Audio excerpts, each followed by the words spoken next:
I'm obviously an American, you can tell by my accent. I'm from the States. I grew up on a ranch in North Dakota.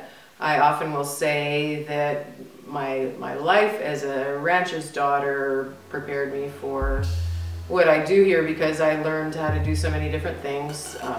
Changing the tire on the car, driving a truck, riding a motorcycle, this, that, and the other thing. So I grew up working with tools, working with equipment.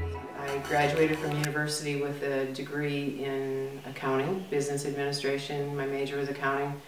I found I despised accounting and really liked being around people instead. There, I got married, I went to Bible school, and then moved to Zimbabwe in 1984. And for the last 30 years now, I've been involved in Southern Africa in one way or another. I have spent some time back in the U.S., but over the course of that time, then I realized that I had a real interest in seeing women grow and develop. And part of that was my own journey of being a very emotionally unstable person. So this desire that I had, it must be 15 or more years ago, I got the name for this organization, FREE, Foundation for the Realization of Economic Empowerment, and that foundation being the love of God and a walk with God. And over the years, that whole thing of what is the foundation has really been growing and developing in me. And I see it now as knowing that you are loved, knowing that you have value, knowing that you're a person of worth is really the foundation for empowerment and for development and for anything that we do in life where we become a success. One of the goals I'm trying to achieve with the projects is that the women are not just making some, okay, $2 a day instead of $1 a day, you know, the poverty level, you know, that we just exceed poverty level. What I really want to see happen is that they actually come out of poverty, where we're a nonprofit organization where we continually need infusions of capital from outside, but what we do with the work that we're doing, that it generates income for the women, it generates income for the project, it generates income for the organization. And the way that we will achieve that is really through volume of sales. With the jewelry, for example, of having export markets, of having local sales anywhere possible. And we add more and more numbers of women to the project. Even though we as an organization were to just get a small percentage of the income, it still creates some sustainability for us. Now, that is currently a goal. It's not where we're at yet, but that's what I want to see, and that's what I'm moving toward. We actually have, I've mentioned the jewelry project that we have, and we're making jewelry from Zambian copper, and we're processing our own Zambian gemstones. With the jewelry project, we're moving into a new building. We're going to greatly expand what we're doing in the way of the stone processing. We're actually going to begin faceting our own gemstones, which is totally unheard of for a women's project to do something like that. But I see the ability within the women that we're working with.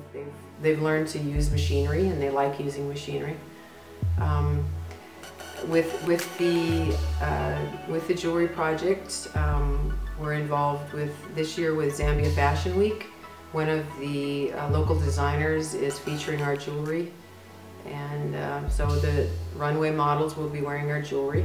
We're also exhibiting it with a stand of our own there at Fashion Week. And there's a number of local shops that have decided that they want to stock our jewelry. Some of the other projects that we're involved with are, we are moving forward with opening a traditional restaurant. And by traditional restaurant, I mean serving Zambian traditional food. We're projecting to serve between 250, 300 people minimum per day for lunch. And through the sheer volume of doing something like that, we can create a nice income for the women that are involved in the project. The new building that we're moving into this week, we will begin a project there where we have a computer lab, and this will be focused on young women for them to learn basic keyboarding and computer skills. I think that if we can teach these young women how to use a keyboard properly, that we can create jobs for them.